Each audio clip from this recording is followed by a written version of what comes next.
எல்லாருக்கும் வணக்கம். இன்றைக்கி நம்ம யூடியூப் சேனலில் சேப்பங்கிழங்கு சாம்பார் வந்து எப்படி பண்ணுறதுன்னு பார்க்கலாம். அதுக்கு நான் வானலில் ஃபஸ்ட்டு ஒரு 2 ஸ்பூன் ஆயில் ஊற்றிக்கிறேன். ஆயில் சூடாகட்டும். அதில் கொஞ்சமாக வெந்தயம், கடுகு,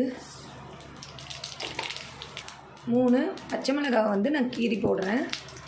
இப்போ கருவேப்பிலை ஒரு கொத்து ஆட் பண்ணிக்கிறேன். இந்த சாம்பாருக்கு நீங்கள் வெங்காயம்லாம் எதுவுமே ஆட் பண்ண வேணாம். இந்த மாதிரி மட்டும் நீங்கள் செஞ்சீங்கன்னா போதும். அடுத்தது சேப்பங்கிழங்கை நான் வந்து வேக வச்சு தோல் உரித்து எடுத்து வச்சுருக்கிறேன். அதை வந்து ஆட் பண்ணிக்கிறேன். இதை நல்லா நம்ம வதக்கி எடுத்துக்கலாம். இந்த மாதிரி லைட்டாக வதங்கினதுக்கப்புறம் இதில் நம்ம எடுத்து வச்சுருக்க இந்த பருப்பு தண்ணியை வந்து ஆட் பண்ணிக்கலாம்.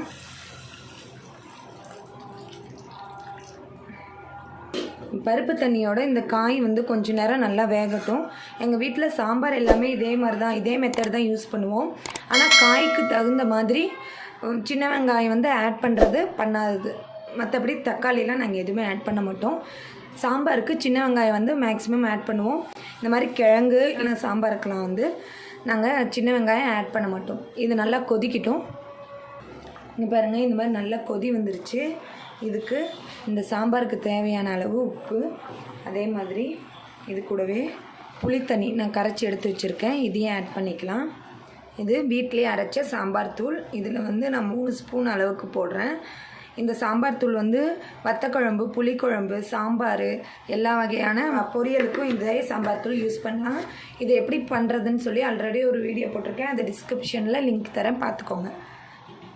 இந்த சாம்பார் தூள் போட்டுட்டு நல்லா கலந்து விட்டுருங்க. இது நல்லா வந்து கொதித்து இந்த சாம்பார் தூளோட பச்சை வாசனை எல்லாம் போகிற அளவுக்கு கொதிக்கணும். பாருங்கள், நல்லா கொதிக்குது. இதில் நம்ம வேக வச்சு எடுத்து வச்சுருக்கிற இந்த பருப்பையும் ஆட் பண்ணிக்கலாம். நல்லா மிக்ஸ் பண்ணி விட்டுப்போம். இது கூடவே கொஞ்சமாக பெருங்காயத்தூள்,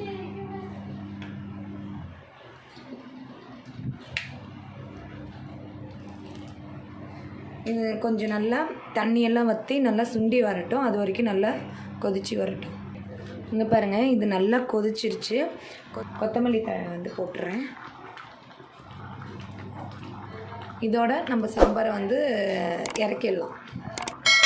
சாம்பார் வந்து உங்களுக்கு பிடிச்சிருந்துன்னா லைக் பண்ணுங்கள், மறக்காமல் உங்கள் ஃப்ரெண்ட்ஸுக்கு ஷேர் பண்ணுங்கள், சப்ஸ்கிரைப் பண்ணிக்கோங்க.